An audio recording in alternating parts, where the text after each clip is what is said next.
However, jangan tempel ke engine. Voice. Một giọng nữ Indonesia trưởng thành, điềm tĩnh, lạnh, gợi ý. Engine speed equals 1. Zero pitch equals 0. Language equals Indonesian. Nếu engine hỗ trợ global emotion, B1 to B3 kamsedi. B4 tense liều thang. B5 tegas dingin. B6 hang ắt xét thủ công. Body không, nhúng, tak. Paste below this line. Sehari sebelum rapat pemegang saham tahunan, suami saya mengumumkan di hadapan seluruh direksi bahwa saya tidak lagi punya tempat di perusahaan ini. Dia menggandeng sekretarisnya, Yuli, di depan semua orang. Lalu dia tersenyum. Senyum yang biasa dia pakai untuk menutup kontrak miliaran. Citra hanya istri pendiri, katanya pelan. Bukan pengambil keputusan. Saya tidak menangis. Saya tidak membantah. Saya hanya menatap layar presentasi di belakangnya. Di slide sejarah perusahaan, nama saya sudah dihapus. Yang tersisa hanya wajah Rendra. Sendirian, saya tersenyum tipis. Lalu, saya membuka ponsel dan mengetik satu pesan kepada notaris saya. Karena yang tidak mereka tahu, perusahaan ini bukan milik Rendra. Tidak pernah. Halo, sahabat.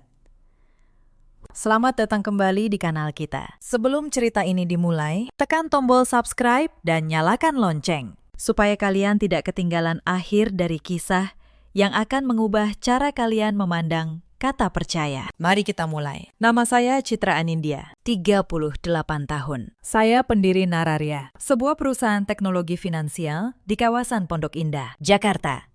Sudah 12 tahun perusahaan ini berdiri, dan selama 12 tahun itu, dunia mengenal satu nama sebagai pemiliknya, bukan nama saya. Perusahaan ini lahir dari baris kode yang saya tulis sendiri di kamar kos sempit saat usia saya baru 26.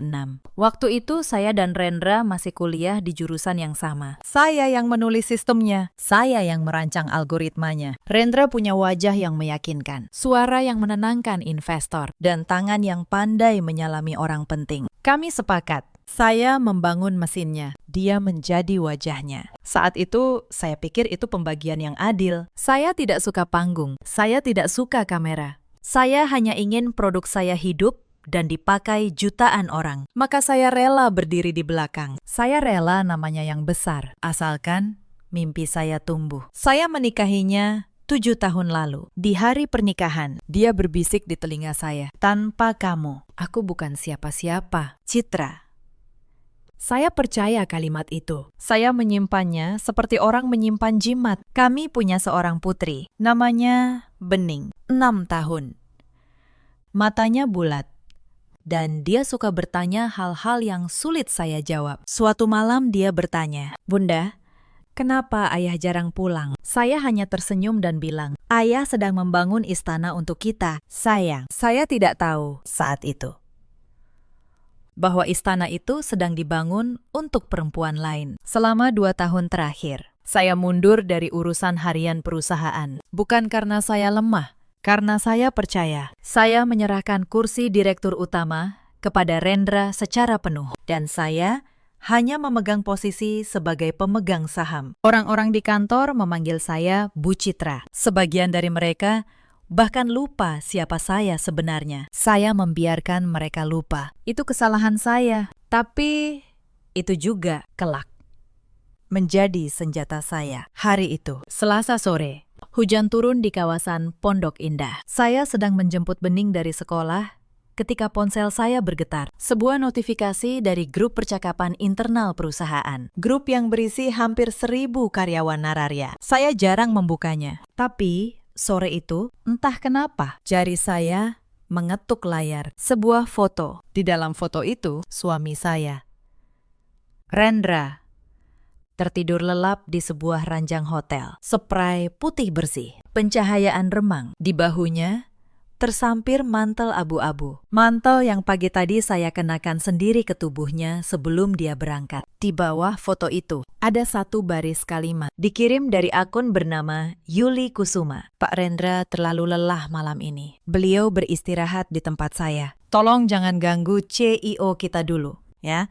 Saya menatap foto itu selama 3 detik. Hujan menderas di kaca mobil. Bening di kursi belakang sedang menyanyi pelan. Lalu saya melakukan sesuatu yang bahkan mengejutkan diri saya sendiri. Saya tidak menelpon. Saya tidak menangis.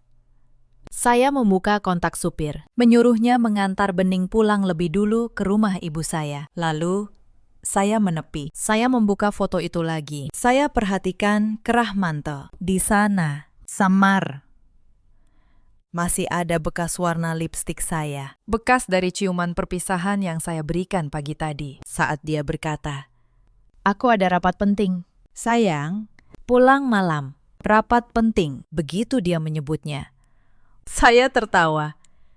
Pelan, sendirian di dalam mobil, di tengah hujan. Lalu, saya menyimpan foto itu. Saya tahu, suatu hari, gambar ini akan berguna. Saya pulang ke rumah kami yang besar di Pondok Indah. Rumah dengan jendela kaca dari lantai ke langit-langit, menghadap taman yang dirawat tukang kebun setiap pagi. Rumah yang saya bayar dengan dividen saham saya sendiri, meski sertifikatnya tertera atas nama Rendra. Saya duduk di ruang keluarga yang gelap. Saya tidak menyalakan lampu. Saya hanya menatap lampu-lampu kota yang berkelip jauh di bawah sana, seperti lautan yang diam. Di meja, ada kotak kue kecil yang saya pesan tadi pagi. Untuk ulang tahun Bening minggu depan, bentuknya seekor angsa kecil dari krim. Saya mengambil sendok. Saya menekan leher angsa krim itu pelan-pelan, sampai roboh.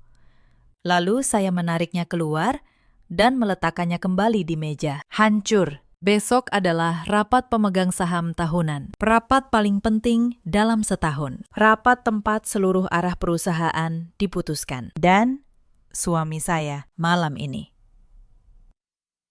sedang tidur di pelukan sekretarisnya. Saya menarik napas panjang. Untuk pertama kalinya dalam 12 tahun, saya merasa sangat tenang. Tenang, seperti permukaan air sebelum badai. Hubungan yang dimulai dari ruang kuliah, yang tumbuh dari nol menjadi perusahaan dengan ribuan karyawan. Sepertinya sudah tiba waktunya untuk saya akhiri. Tapi saya tidak akan mengakhirinya dengan air mata. Saya akan mengakhirinya dengan cara saya. Cara seorang pendiri. Pagi berikutnya, saya datang ke kantor lebih cepat dari biasanya. Gedung Nararia berdiri 30 lantai di kawasan Sudirman. Lobi marmer, dinding kaca. Logo perusahaan yang dulu saya desain sendiri terpampang besar di atas resepsionis. Saya berjalan masuk dengan langkah biasa. Tidak ada yang menyangka bahwa perempuan dengan mantel sederhana ini adalah salah satu nama yang menandatangani akta pendirian 12 tahun lalu. Saya naik ke lantai 28, lantai direksi. Di ruang rapat besar, mereka sudah berkumpul. Para direktur, para kepala divisi, dan di kepala meja berdiri Rendra. Wajahnya segar.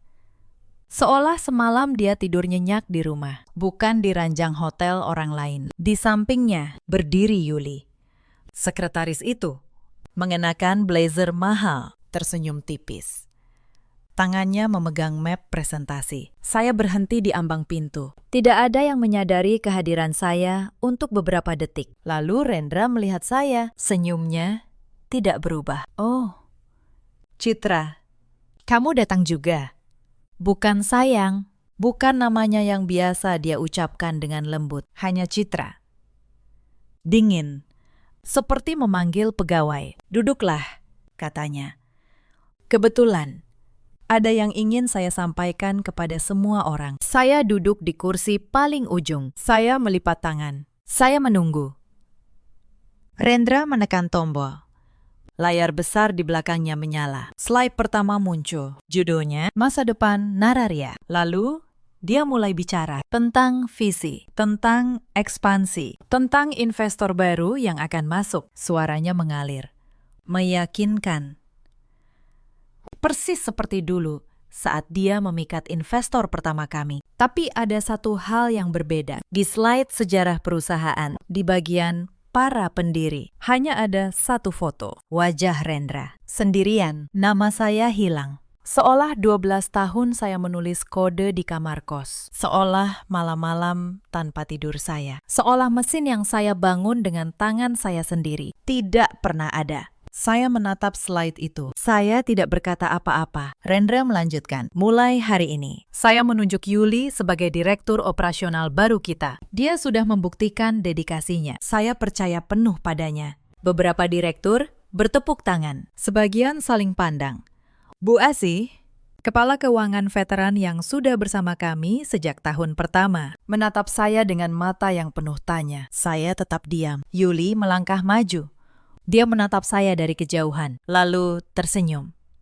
Senyum kemenangan, senyum yang berkata, "Lihat, sekarang aku berdiri di tempat yang seharusnya jadi milikmu. Terima kasih atas kepercayaannya." Pak Rendra, kata Yuli. Suaranya manis. Saya akan menjaga perusahaan ini seperti menjaga milik saya sendiri. Milik saya sendiri, kata-kata itu menggantung di udara. Saya menunduk sedikit, menyembunyikan senyum di sudut bibir saya. Karena ada satu hal yang Yuli tidak tahu. Ada satu hal yang bahkan Rendra lupakan. Karena terlalu lama merasa berkuasa, perusahaan ini secara hukum bukan miliknya. Setelah rapat selesai, semua orang berdiri. Rendra menghampiri saya. Dia menurunkan suaranya, agar hanya saya yang mendengar. "Citra, jangan buat keributan," katanya. "Kamu sudah lama tidak mengurus perusahaan. Sekarang, biar saya yang pegang. Kamu cukup di rumah, urus bening. Itu lebih cocok untukmu." Saya mengangkat wajah. Saya menatap matanya. Mata yang dulu saya cintai. "Baik," kata saya pelan. "Kalau itu maumu." Dia tersenyum puas, mengira saya menyerah. Dia menepuk bahu saya, seolah memberi belas kasihan. Lalu dia berbalik, merangkul pinggang Yuli, dan keluar dari ruangan tanpa menoleh lagi. Saya tetap duduk di kursi itu beberapa saat, sendirian di ruang rapat yang kosong. Lalu, saya mengeluarkan ponsel. Saya mengetik satu pesan singkat kepada Pak Hendra, notaris yang sudah memegang dokumen-dokumen perusahaan ini sejak hari pertama. "Pak Hendra, saya butuh akta pendiri yang asli dan seluruh catatan struktur kepemilikan saham. Besok, di kantor Bapak, pagi." Balasan datang dalam hitungan detik. "Siap, Bu Citra." Akhirnya, saya sudah menunggu 12 tahun untuk pesan ini. Saya menatap layar ponsel itu lama, 12 tahun. Pak Hendra menyimpan rahasia itu selama 12 tahun. Menunggu hari di mana saya akhirnya memutuskan untuk berhenti bersembunyi. Saya teringat hari saat saya pertama kali menyusun struktur ini. Saat itu, pengacara muda yang membantu Pak Hendra bertanya pada saya, "Bu, kenapa Bu mau menyembunyikan kepemilikan mayoritas? Bu yang pemilik sebenarnya. Kenapa tidak diumumkan saja?" Saya menjawab waktu itu, "Karena cinta tidak butuh panggung. Saya ingin suami saya merasa kuat. Saya ingin dia merasa ini juga miliknya." Pengacara muda itu menatap saya dengan heran. "Tapi Bu, bagaimana kalau suatu hari dia berubah?" Saya tersenyum waktu itu. Dia tidak akan berubah. Betapa naifnya saya dulu. Tapi saya tidak menyesali keputusan menyembunyikan struktur itu. Karena ternyata naluri saya yang lain. Naluri seorang pendiri yang selalu menyiapkan jaring pengaman telah menyelamatkan segalanya. Cinta saya mungkin buta, tapi pikiran saya, untungnya, tidak pernah. Keesokan paginya, saya datang ke kantor notaris Pak Hendra di kawasan Menteng. Ruangannya penuh rak kayu tua, berisi map-map dokumen yang tersusun rapi. Pak Hendra sudah berumur 60-an. Rambutnya memutih, tapi matanya masih tajam. Dia adalah orang yang menyaksikan saya dan Rendra menandatangani akta pertama 12 tahun lalu. Dia mengeluarkan sebuah map merah dari brankas. Map yang tidak pernah disentuh selama bertahun-tahun. "Bu Citra," katanya, "Bapak ingin bertanya dulu, apakah Bu sudah yakin?" "Sudah," kata saya. "Buka." Dia membuka map itu. Di dalamnya, akta pendirian asli Nararia. Dan di halaman struktur kepemilikan, tertera sebuah angka yang selama 12 tahun saya simpan sebagai rahasia. Saya tidak akan mengatakan angka itu sekarang, tapi saya akan mengatakan ini. Rendra mengira dia pemilik perusahaan. Para direktur mengira begitu. Yuli mengira begitu. Bahkan sebagian besar dunia mengira begitu. Mereka semua salah. "Struktur ini saya rancang sendiri 12 tahun lalu," kata saya pada Pak Hendra. lewat sebuah perusahaan induk. Saya sembunyikan karena saya tidak ingin panggung. Saya ingin Rendra yang di depan. Saya pikir dengan begitu dia akan merasa dihormati. Saya pikir itu cara saya mencintainya. Pak Hendra menghela napas. Dan sekarang, kata saya ingin mengambil kembali apa yang memang milik saya. Pak Hendra mengangguk. Apa langkah pertamanya? Bu, pertama, kata saya ingin tahu semua yang Rendra lakukan dengan uang perusahaan dalam 2 tahun terakhir. Setiap rupiah, hubungi auditor. Itu adalah insiden pertama dari banyak hal yang akan terungkap. 2 hari kemudian, Bu Asih, kepala keuangan, datang ke rumah saya diam-diam. Dia membawa map tebal, wajahnya pucat. Bu Citra, katanya. Suaranya bergetar. Saya sudah lama ingin bicara. Tapi saya takut. Saya pikir Bu sudah tidak peduli lagi pada perusahaan. Saya selalu peduli, kata saya. Duduklah, Bu Asih, ceritakan. Dia membuka map itu. Halaman demi halaman, angka demi angka. Ternyata selama 2 tahun terakhir, Rendra menarik dana perusahaan dalam jumlah besar. Bukan untuk ekspansi, bukan untuk investasi, tapi untuk hal-hal pribadi. Sebuah apartemen mewah di kawasan Kemang, atas nama Yuli Kusuma, dibeli dengan dana yang dialihkan dari kas operasional perusahaan. Sebuah mobil, perhiasan, liburan ke luar negeri yang dicatat sebagai perjalanan bisnis. Dan yang paling parah, Rendra punya utang besar. Dia berjudi di meja-meja taruhan kelas atas dan menutupinya dengan menarik dana perusahaan diam-diam. Saya menatap angka-angka itu. Tangan saya tidak gemetar, tapi di dalam dada ada sesuatu yang membeku. Bukan karena uangnya. Saya tidak peduli pada uang. Saya bisa kehilangan uang dan membangunnya lagi. Yang membuat saya membeku adalah ini. Selama 2 tahun, sementara saya di rumah merawat bening. Sementara saya percaya dia sedang membangun istana untuk kita. Dia sedang menghancurkan perusahaan yang saya bangun dengan tangan saya sendiri demi perempuan lain. Bu Asih, kata saya pelan, saya butuh semua ini dalam bentuk salinan resmi. Bertanda tangan. Saya butuh bukti yang tidak bisa dibantah. Siap, Bu, kata Bu Asih. Lalu, dengan suara hampir berbisik, dia menambahkan, Bu Citra, terima kasih sudah kembali. Sementara itu, di dalam perusahaan, kabar foto di grup chat menyebar seperti api. Hampir 1.000 karyawan sudah melihatnya. Sebagian membela Rendra, sebagian berbisik di belakang, sebagian lagi diam-diam mengirim pesan kepada saya. Salah satu pesan datang dari seorang staf muda di divisi keuangan. Bu Citra, tulisnya, saya tidak berani bicara di kantor, tapi saya ingin Bu tahu, banyak dari kami tidak setuju dengan yang terjadi. Kami ingat siapa yang membangun sistem yang kami pakai setiap hari. Kami tunggu Bu kembali. Saya membaca pesan itu beberapa kali. Saya tidak membalas, tapi saya menyimpannya karena saya tahu peran yang akan datang bukan hanya tentang saham. Ini juga tentang hati orang-orang di dalam gedung itu. Dan diam-diam, hati mereka mulai berpihak. Yuli, di sisi lain, semakin berani. Dia mulai mengatur ulang meja-meja di lantai direksi. Dia memindahkan foto-foto lama.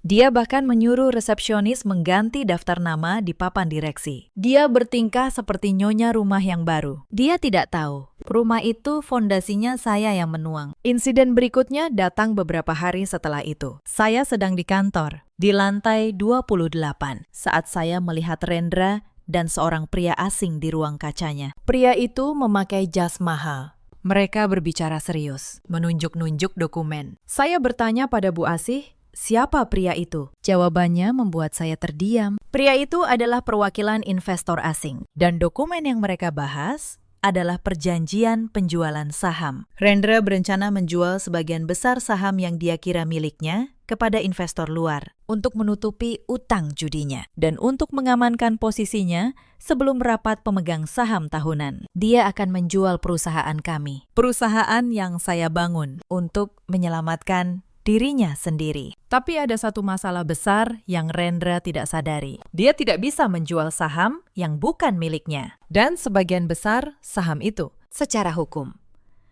bukan miliknya. Saya hampir tertawa, tapi saya menahannya. Saya kembali ke meja Pak Hendra malam itu. Pak Hendra, kata saya. Rendra mencoba menjual saham mayoritas. Bisakah dia? Pak Hendra membuka dokumen, memeriksa, lalu menggeleng.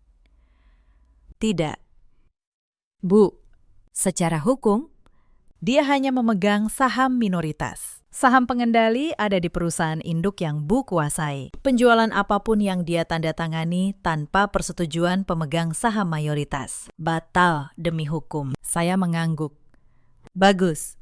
Biarkan dia menandatanganinya. Biarkan dia berpikir dia menang. Saya ingin dia jatuh dari ketinggian yang paling tinggi. Insiden keempat terjadi di sebuah jamuan makan malam keluarga. Rendra mengundang seluruh keluarga besarnya ke rumah kami. Ibunya, adik-adiknya, sepupunya. Acara yang katanya untuk silaturahmi. Tapi saya tahu, ini adalah panggung. Di tengah makan malam, Rendra berdiri. Dia mengetuk gelasnya. Semua mata tertuju padanya. Saya ingin mengumumkan sesuatu, katanya. Mulai bulan depan, Citra akan fokus mengurus rumah dan Bening. Dia sudah lelah dengan urusan perusahaan. Jadi, saya akan mengambil alih sepenuhnya. Dan untuk memperjelas semuanya secara hukum, dia mengeluarkan selembar dokumen. Dia menaruhnya di meja, di depan saya, di hadapan seluruh keluarganya. Citra akan menandatangani surat pelepasan hak pengelolaan ini, supaya tidak ada kebingungan di kemudian hari. Ruangan hening. Semua mata menatap saya. Vanya, adik ipar saya, tersenyum sinis dari ujung meja. Ayo, Mbak Citra, kata Vanya. Tanda tangani saja. Perempuan baik tahu kapan harus mengalah. Jangan bikin malu keluarga. Saya menatap dokumen itu. Lalu, saya menatap Rendra. Lalu saya menatap wajah-wajah yang menunggu saya menyerah. Saya mengambil pena. Mereka tersenyum, mengira saya akan menandatangani. Lalu, saya meletakkan pena itu kembali ke meja. Pelan. Tidak, kata saya. Hanya satu kata. Tapi ruangan itu langsung membeku. Tidak. Rendra mengulang kata itu. Seolah tidak percaya, wajahnya mulai memerah. Apa maksudmu? Tidak. Maksud saya, kata saya, tenang. Saya tidak akan menandatangani apapun malam ini. Atau malam lainnya? Vanya berdiri. Mbak Citra, kamu tidak tahu malu? Ya. Suamimu sudah memberimu rumah, mobil, kehidupan mewah. Sekarang kamu masih mau serakah dengan perusahaan. Saya menoleh ke arahnya. Pelan. Vanya, apakah kamu tahu siapa yang menulis baris kode pertama perusahaan ini? Vanya terdiam. Apakah kamu tahu siapa yang merancang sistem yang membuat keluarga ini kaya? Lanjut saya. Apakah kamu tahu nama siapa yang seharusnya ada di akta pendiri sebelum dia menghapusnya tadi pagi? Tidak ada yang menjawab. Ibu Rendra, yang sejak tadi diam, akhirnya bicara. Citra, sudahlah, kamu istri. Tempat istri itu di belakang suami. Rendra yang membesarkan perusahaan ini. Kamu hanya kebetulan ada di sana. Kebetulan ada di sana. Saya menelan kalimat itu. Saya menyimpannya. Seperti saya menyimpan semua kalimat lain malam ini. Saya berdiri. Saya merapikan blazer saya. Terima kasih atas makan malamnya, kata saya. Saya permisi, lalu saya berjalan keluar. Punggung saya tegak. Saya tidak menoleh. Di belakang saya mendengar Rendra berkata pada keluarganya, "Tenang, besok dia akan mengerti posisinya. Dia tidak punya kuasa apa-apa." Saya tersenyum di dalam gelap. Besok, ya, besok mereka akan mengerti siapa yang sebenarnya tidak punya kuasa. Insiden kelima adalah yang paling menyakitkan. Bukan karena uang, bukan karena penghinaan, tapi karena pengkhianatan yang lebih dalam dari yang saya kira. Saya sedang memeriksa berkas-berkas kepegawaian lama, mencari catatan tentang Yuli. Saya ingin tahu sejak kapan dia masuk ke perusahaan, siapa yang merekrutnya. Dan saat saya membuka berkasnya, dada saya sesak. Di kolom, direkrut oleh. Tertera satu nama. Nama saya, Citra Anindya. Saya yang merekrut Yuli 5 tahun lalu saat dia datang ke wawancara sebagai gadis muda yang gugup, fresh graduate, tidak punya pengalaman. Saya melihat sesuatu dalam dirinya saat itu. Ketekunan, kelaparan untuk maju. Saya kasihan padanya. Saya memberinya kesempatan. Saya menempatkannya di divisi sekretariat. Dan saya berkata pada kepala HRD, bimbing dia baik-baik.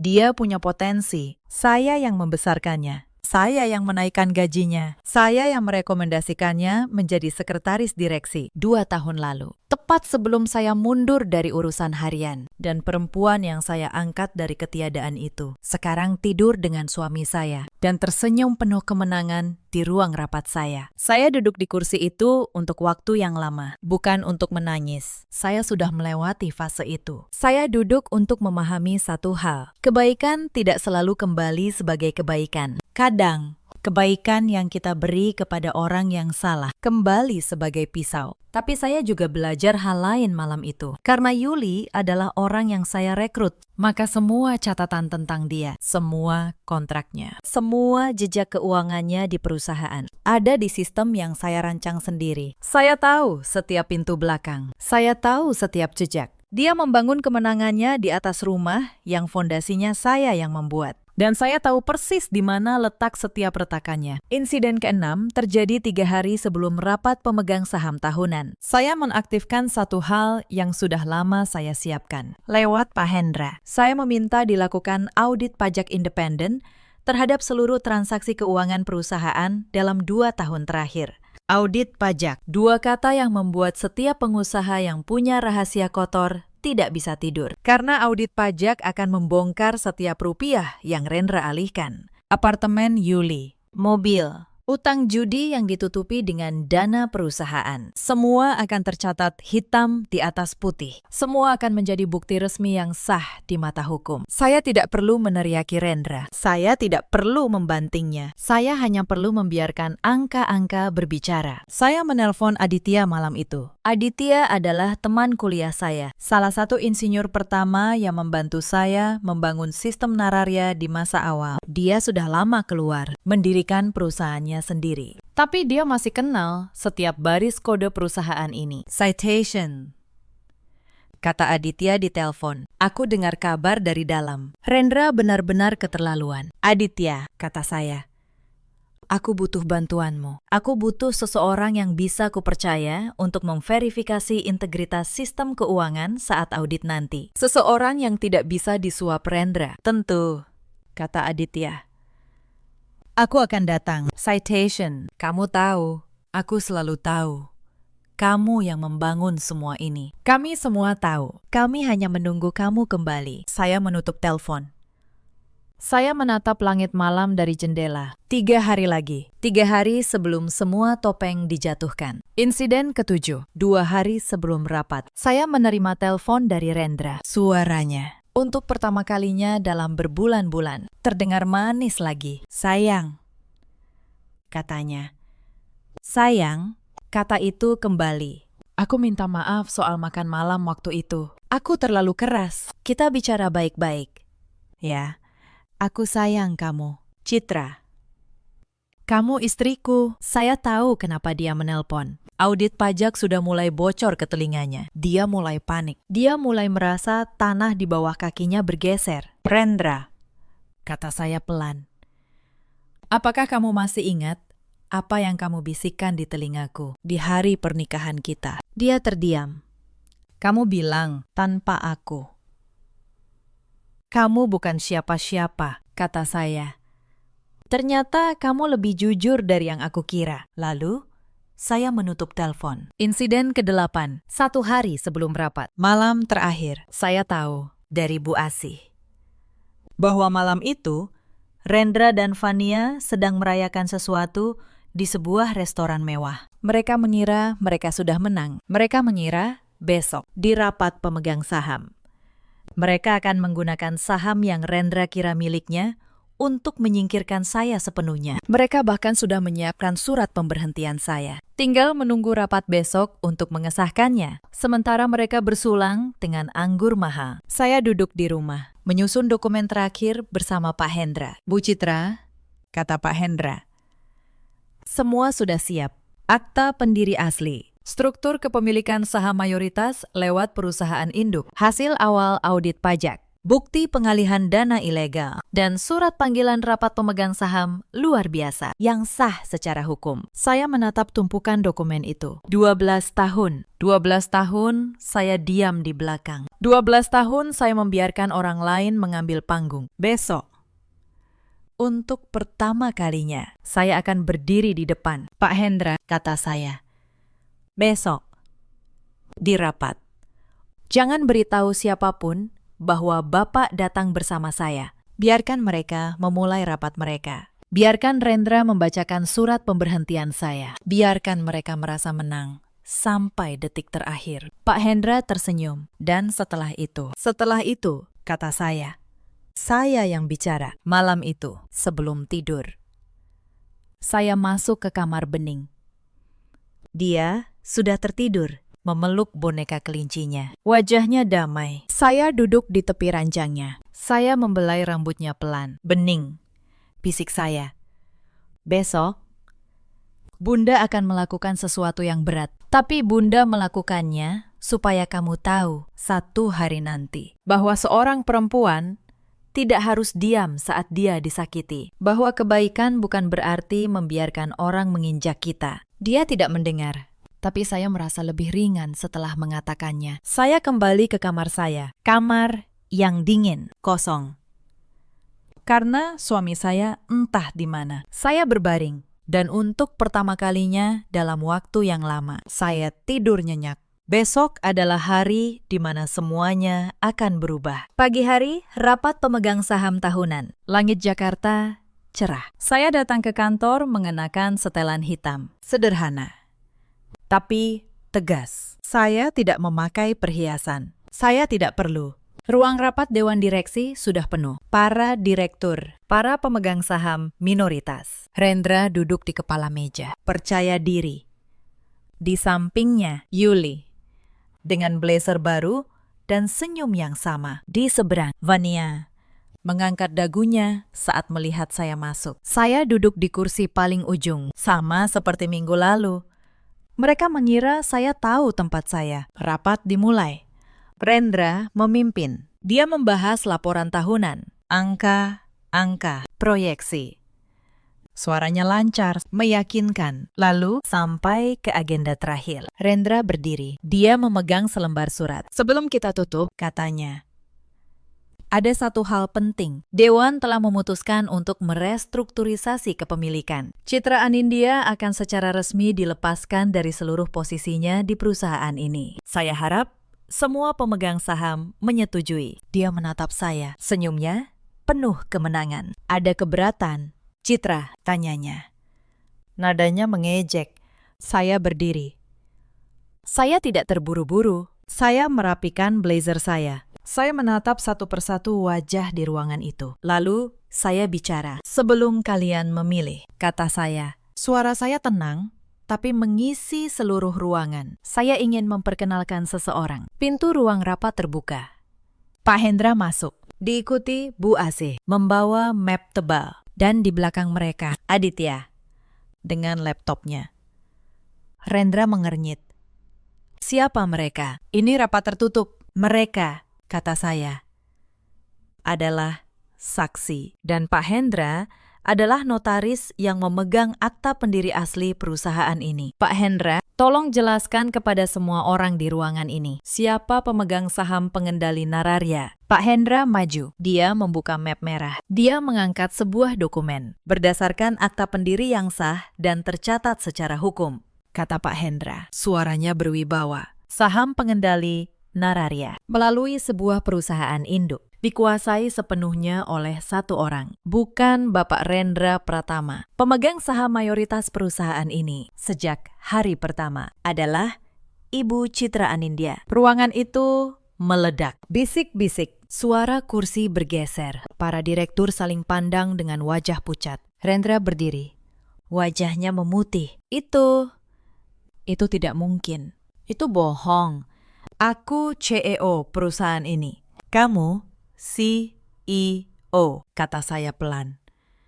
Wajah perusahaan. Aku tidak pernah mengambil itu darimu. Aku membiarkanmu memilikinya. Tapi CEO bekerja untuk pemegang saham, Rendra. Dan pemegang saham mayoritas adalah aku. Rendra terhuyung. Dia berpegangan pada meja. Tidak. Kamu tidak bisa melakukan ini. Perusahaan ini kita bangun berdua. Ya, kata saya. Kita bangun berdua. Aku menulis kodenya. Kamu menjual wajahnya. Dan karena itulah 12 tahun lalu. Aku menyusun struktur ini. Bukan karena aku tidak percaya padamu. Justru karena aku percaya. Aku percaya kamu akan menjaganya. Aku percaya kamu akan menjaga kita. Saya menatapnya lurus. Tapi kamu memilih menjualnya untuk menutupi utang judimu. Untuk membeli apartemen bagi sekretarismu. Pak Hendra lanjutkan. Pak Hendra mengangkat dokumen kedua. Hasil audit pajak independen menunjukkan dalam 2 tahun terakhir, Bapak Rendra Pratama mengalihkan dana perusahaan dalam jumlah miliaran rupiah untuk kepentingan pribadi, termasuk pembelian sebuah apartemen di Kemang atas nama saudari Yuli Kusuma. Semua tercatat. Semua dapat dibuktikan di pengadilan. Yuli, yang sejak tadi membeku, tiba-tiba berdiri. Itu hadiah. Itu bukan dari perusahaan. Bu Asih, kata saya. Tunjukkan aliran dananya. Bu Asih membuka mapnya. Dia memutar layar laptop ke arah ruangan. Grafik aliran dana dari kas perusahaan ke rekening pribadi Rendra, ke pembelian apartemen Yuli. Hitam di atas putih. Wajah Yuli memucat. Dia menatap Rendra, mencari pertolongan. Tapi Rendra tidak menatapnya. Rendra hanya menatap meja. Tangannya gemetar. Yuli, kata saya. Suara saya tidak marah, hanya dingin. Apakah kamu masih ingat hari pertama kamu masuk ke kantor ini? Gadis muda yang gugup, tidak punya pengalaman, tidak punya siapa-siapa. Yuli terdiam. Aku yang merekrutmu, kata saya. Aku yang melihat potensimu. Aku yang membimbingmu. Aku yang menaikkan jabatanmu. Aku memberimu segalanya. Karena aku percaya, seseorang yang datang dari ketiadaan akan menghargai kesempatan. Saya berjalan mendekatinya. Pelan.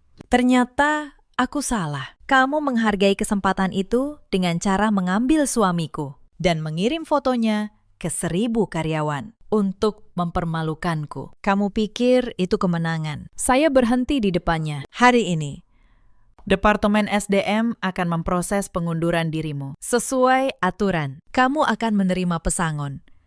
Tidak lebih. Lalu, kamu akan pergi. Apartemen di Kemang akan disita sebagai bagian dari penyelidikan penggelapan dana. Kamu akan keluar dari sini. Yuli, dengan tepat seperti saat kamu datang. Tanpa apa-apa, Yuli jatuh terduduk di kursinya. Tidak ada lagi senyum kemenangan. Saya berbalik menghadap Rendra.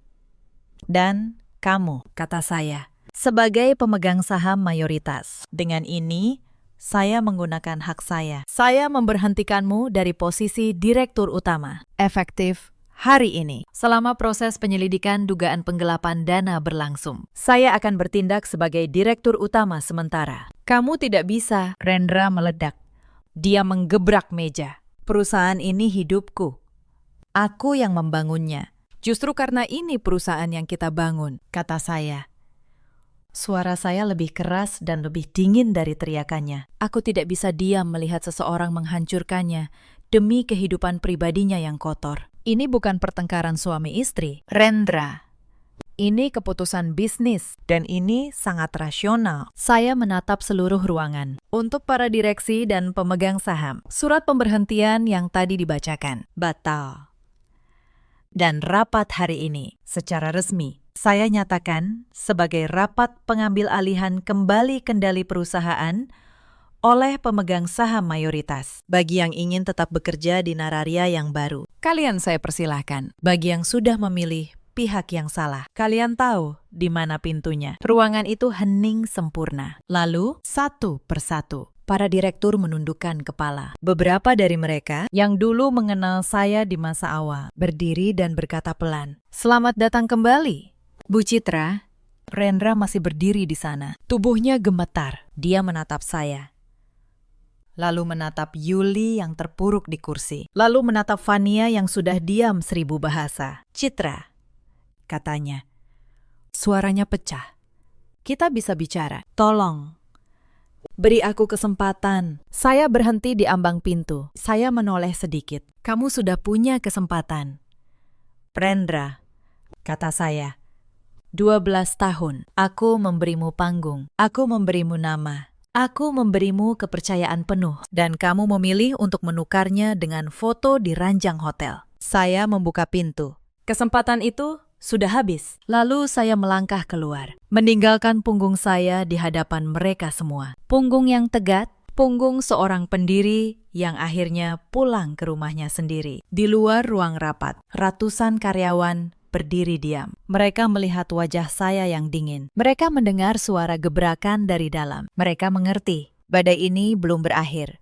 Tapi arah anginnya sudah berubah. Hari-hari setelah rapat itu bergerak cepat. Penyelidikan internal berjalan. Audit pajak resmi dibuka untuk pihak berwenang. Setiap rupiah yang Rendra alihkan, setiap dokumen yang dia palsukan untuk menutupi jejaknya, terbongkar satu persatu. Bukan saya yang menghukumnya. Angka-angka itu yang menghukumnya. Hukum yang menghukumnya. Investor asing yang hampir membeli saham dari Rendra menarik diri begitu mengetahui kebenarannya. Mereka menelpon saya secara pribadi, meminta maaf, dan menawarkan kerjasama yang sah. Saya mendengarkan mereka. Saya tidak menutup pintu, tapi saya juga tidak terburu-buru. Sekarang, saya yang menentukan syaratnya. Saya mengambil alih kursi direktur utama. Hari pertama saya kembali ke ruang kerja yang sudah lama saya tinggalkan. Bu Asi membawakan secangkir kopi hitam, tanpa gula, tanpa susu. Sama seperti dulu, 12 tahun lalu. "Bu Citra," katanya.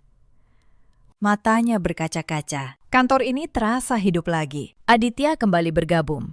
Bukan sebagai karyawan, tapi sebagai mitra teknis. Tim lama yang dulu membangun Nararya bersama saya, satu persatu, kembali. Mereka mengirim pesan. Mereka mengetuk pintu saya. "Kami menunggu kamu kembali." Citation, kata mereka. Kami selalu tahu siapa pemilik sebenarnya. Untuk pertama kalinya dalam bertahun-tahun, saya merasa perusahaan ini bernapas lagi. Vanya, adik ipar yang dulu menyuruh saya tahu malu, datang ke kantor saya beberapa minggu kemudian. Sikapnya berubah 180 derajat. Dia memohon agar saya tidak melanjutkan kasus terhadap kakaknya. Dia bahkan menangis. "Mbak Citra," katanya, "tolong, Rendra sudah hancur. Keluarga kami sudah hancur. Apa belum cukup?" Saya menatapnya cukup lama. "Vania," kata saya pelan. "Di makan malam itu, kamu menyuruh saya menandatangani surat penyerahan. Kamu bilang perempuan baik tahu kapan harus mengalah. Apakah kamu ingat?" Dia menunduk. "Saya tidak menghancurkan keluarga kalian," kata saya. "Rendra yang menghancurkannya saat dia memilih berjudi dan berkhianat. Saya hanya berhenti menutupinya. Itu beda, Vanya. Dan tentang kasusnya, itu bukan keputusan saya lagi. Itu sudah di tangan hukum. Saya tidak bisa menariknya kembali, bahkan jika saya mau." Dia pergi tanpa sepatah kata pun. Yuli menghilang dari kota. Apartemen di Kemang disita. Saya dengar dia pindah ke kota lain, mencoba memulai dari awal. Saya tidak membencinya lagi. Bahkan, di suatu titik, saya merasa kasihan. Dia mengejar kemenangan yang ternyata adalah kehancuran. Dia mengira merebut suami orang lain akan membuatnya naik kelas. Yang dia dapat hanya nama yang ternoda dan masa depan yang gelap. Proses perceraian saya dan Rendra berjalan tenang. Tidak ada teriakan. Tidak ada drama. Karena semua bukti sudah ada di atas meja. Tidak ada yang bisa dia perdebatkan. Dia kehilangan posisi. Dia kehilangan saham minoritasnya untuk membayar ganti rugi. Dia kehilangan rumah di Pondok Indah yang ternyata memang dibeli dengan dividen saya. Dia kehilangan segalanya yang dia kira miliknya karena memang tidak ada satupun yang benar-benar miliknya. Bening, putri saya, tinggal bersama saya. Suatu malam, dia memeluk saya dan berkata, "Bunda, sekarang Bunda lebih sering pulang." Bening suka saya mencium keningnya. "Iya, sayang. Sekarang Bunda yang membangun istana untuk kita. Istana yang sungguhan." Berbulan-bulan kemudian, di hari terakhir proses pengalihan seluruh dokumen perusahaan, saya bertemu Rendra sekali lagi di ruang tamu kantor untuk serah terima berkas terakhir. Dia menjadi sangat kurus, pipinya cekung. Aura pemimpin yang dulu memancar dari wajahnya sudah lenyap sepenuhnya. Cahaya di matanya benar-benar padam. "Perusahaan ini," katanya pelan, tanpa berani menatap saya, "kupercayakan padamu sepenuhnya. Akan kubawa ke tempat yang lebih besar," kata saya. "Lebih besar dari yang pernah kamu bayangkan." Dia mengangguk. Lalu dia terdiam lama. Akhirnya, dengan suara yang rapuh, seolah menyesali seluruh hidupnya, dia bertanya, "Citra, apakah kita setidaknya masih bisa berteman?" Saya menatap wajahnya yang layu untuk waktu yang lama. Lalu saya menggeleng, perlahan tapi tegas. "Pak Rendra," kata saya harap Anda menemukan kedamaian dalam hidup Anda ke depan." Itulah kalimat terakhir yang saya tinggalkan untuknya. Karena bagi hubungan seperti kami, akhir yang paling benar bukanlah berteman, bukan pula bermusuhan. Akhir yang paling benar adalah menjadi dua orang asing yang dulu pernah saling mengenal lebih dalam dari siapapun di dunia ini. Saya berjalan keluar dari ruangan itu. Saya tidak menoleh. Setahun berlalu sejak hari itu. Nararia tumbuh lebih besar dari sebelumnya. Produk baru yang saya rancang bersama Aditya dan tim lama diluncurkan dan dipakai oleh jutaan pengguna di seluruh negeri. Saham perusahaan naik. Nilai kami melampaui rekor tertinggi yang pernah Rendra capai. Tapi yang paling membuat saya bangga bukan angka-angka itu. Yang paling membuat saya bangga adalah suatu sore saat saya berdiri di lantai 30, menatap gedung tertinggi di seberang. Dulu, saat masih muda dan miskin, saya pernah berdiri di tempat seperti ini dan bersumpah, suatu hari, logo perusahaan saya akan terpasang paling besar di kota ini. Sekarang, logo itu ada di sana, bersinar. Dan kali ini di bawahnya